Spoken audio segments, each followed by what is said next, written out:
We approached the game the exact same way we did the last game. I think in our minds we kind of have to take it back to a 0-0 start and play the game as it's the most important game of the season. And will the same tactics work on such a bigger field, do you think?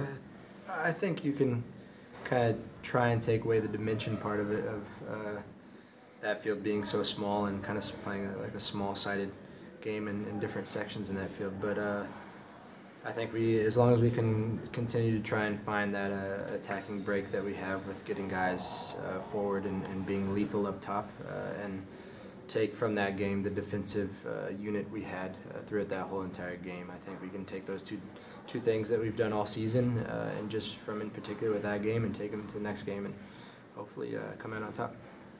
I got 3 questions for you. The first one, did you find your shin guards? Did not find my shin guards. I got some new lucky ones though. There you go. They're new lucky ones. All right. Great. So the second question is, we saw Miguel really push higher, against New York, but also you guys combined really well when he moved out wide and was on the left side. Just talk about that relationship that you guys have. I mean, obviously it looks like the style of play you guys just, it's kind of innate, it's natural, but kind of go into that and how that might feature again when you guys come home. Yeah, I think I used to say it a lot last year as well. I mean, even before the games, we also had Emil on that side, and I think us three were really well in combining and creating plays going forward, but we don't have Emil anymore this season. But I think as long as we can keep that relationship between Miguel and myself, I think that comes from off the field as well. I think just being close with guys off the field allows us to grow that relationship on the field as well. And I mean, as long as we can create chances and give Joseph as many opportunities as we can for him to get the ball in the back of the net, and he had a couple opportunities in the last game, and hopefully we can just pray that he can be a bit more lethal in the next game. And then finally, obviously you've been part of the national team program several times, several caps. Hypothetically, could you see Tata succeeding as the coach of this country's national team? Yeah, for sure. I think he has the background to be in that position. He's dealt with a couple other national teams, even though their schedule is a lot different than a full year length schedule is a club team. But I think he has the criteria for being one of those types of coaches, and it seems that he's done pretty well in every other country he's been with, Paraguay and Argentina. But I think that we'll definitely see what happens, especially with the U.S. team. There still is, no one knows anything as of right now, and I'm sure there will be some changes here in the next few months. And on a personal note, hopefully I can be a part of that. And he gets the most out of his players. You agree with that as well, too, right? Yeah, for sure. I think. I was asked yesterday in an interview what I can take from everything that he's really given to us this season, and I think on my part, I wouldn't say much on the soccer side. I mean, he's a fantastic coach. We have a lot of great players, and he knows how to deal with those different characteristics and personalities that we do have. But I think the thing that probably stood out to me the most is just his humbleness and the way he goes about things, and the way he is around everyone. He doesn't seem like he's anyone better than all of us, and he puts himself in our shoes in every single situation. I think that's something that really stuck out for me on a personal note. Going back to New York, Tata last week talked about how what's so important in the playoffs is to minimize mistakes, and obviously the mistakes that lead to goals.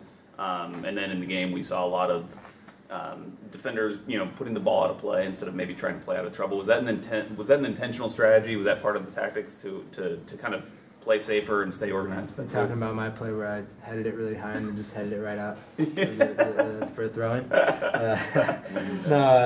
Yeah, I think that playoffs is a different tournament. It's a different time. You can't learn from mistakes going on to the next game because there won't be a next game. So I think that Tata probably said the right thing of minimizing our mistakes as much as we can, and there's zero margin for error for any mistakes during the playoffs, because every game is vital and every game is so important. So on a defensive side, for us to make the easiest plays, I think that's very important for us. And as I said before, hope and pray that the guys up front do their jobs. Can I get one more? From NYC's perspective, I'm sure if they're going to need a goal coming into this game, it kind of suits them to be playing on a bigger field in Mercedes-Benz Stadium, where goals are a little easier to come by. how do you counteract that? I mean, I know you've talked about kind of keeping the same strategy, but Defensively playing the exact same way we did a couple days ago. I think that as long as we can keep them with 0 shots on goal, then that's what you need, and that's what we did on Sunday, and hopefully we can do that again this Sunday.